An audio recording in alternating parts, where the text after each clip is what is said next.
Alors, dans la première vidéo, on a vu une propriété des gaz. On a vu qu'ils sont expansibles. Et maintenant, on va voir une deuxième propriété. Et pour ça, on va étudier les gaz et les liquides.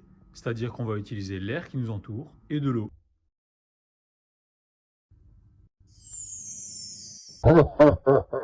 Allez, je vais afficher tout le matériel qu'on va utiliser dans l'expérience. En plus de ça, je vais utiliser une pipette, un ballon de baudruche, et en plus de ça, un bouchon dans lequel il y a un trou.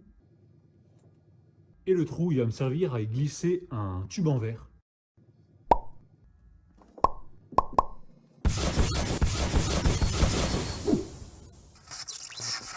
Alors l'étape 1, ça va être la plus dure. Je vais prendre le ballon à fond plat et le ballon de baudruche. Bon, l'objectif, ça va être de prendre le ballon rouge et de le placer ici.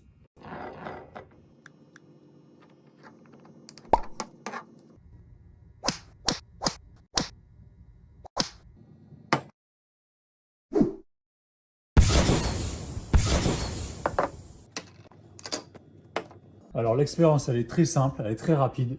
Ici, le ballon au fond plat, il est rempli d'air. L'air, il est à la température ambiante, disons 20-22 degrés. Le but, ça va être de chauffer l'air qui est à l'intérieur. Alors comment je fais pour chauffer l'air qui est à l'intérieur? Je vais remplir mon bac d'eau très chaude et je vais mettre le récipient dans l'eau chaude. Donc automatiquement, l'air va se réchauffer. Et on verra ce que ça fait.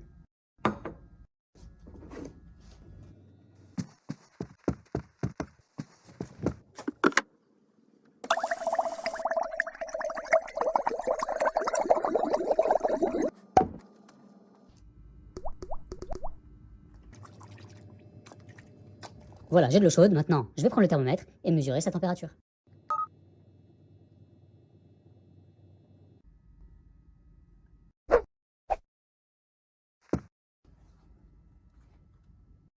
Voilà, donc on a de l'eau à 60 degrés, donc c'est brûlant.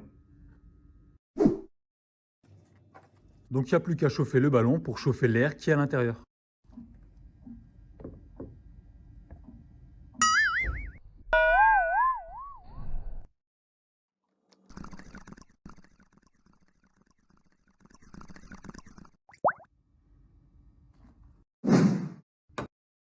Et voilà le résultat de l'expérience.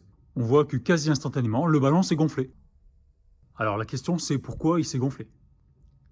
Eh bien, ce que montre l'expérience, c'est que quand on va chauffer l'air, il va grossir, il va gonfler. En fait, son volume augmente.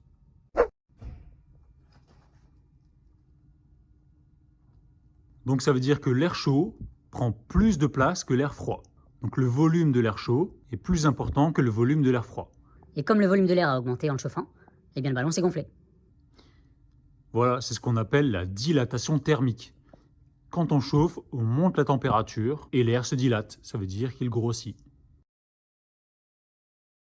Logiquement, si on attend, l'air va refroidir et donc le ballon va se dégonfler tout seul.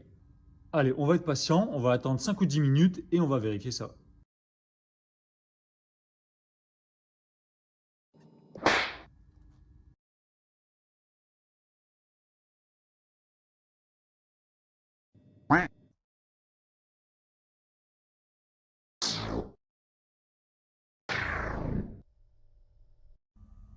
Et voilà, on a la confirmation. Quand on chauffe, ça se dilate, donc ça gonfle. Et quand on refroidit, ça se contracte. Donc le volume de l'air va diminuer quand on refroidit. Et ça voilà, je peux le recommencer à l'infini.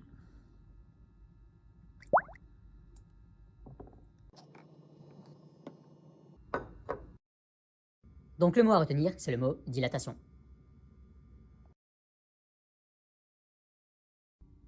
Et maintenant, pour finir rapidement l'expérience, je vais aller chercher un chauffage.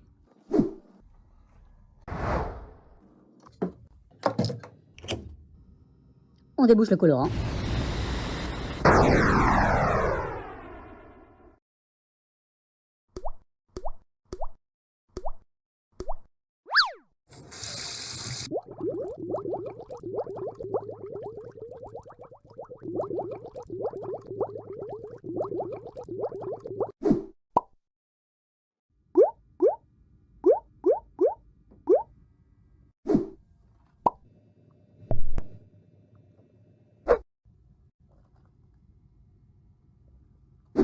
voilà, peut-être que vous l'avez déjà compris, le but, ça va être de chauffer l'eau.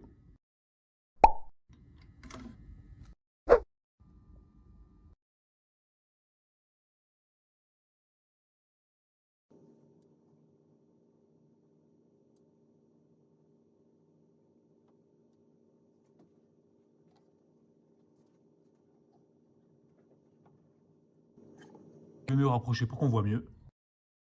Regardez, l'eau bleue est montée dans le tuyau. Donc simplement, en la chauffant, le volume de l'eau bleue, il augmente. Ça continue de monter.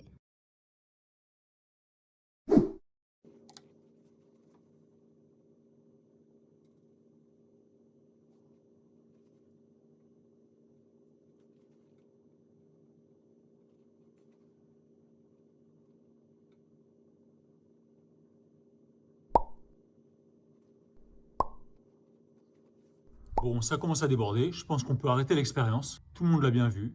L'eau, quand on la chauffe, elle monte dans le tuyau. Ça veut dire qu'en fait son volume augmente, elle se dilate. C'est comme l'air dans le ballon à fond plat de tout à l'heure. Quand on chauffe, le volume augmente. Ça s'appelle la dilatation thermique et ça existe pour l'eau, pour les liquides, pour les gaz ou les solides comme les métaux par exemple.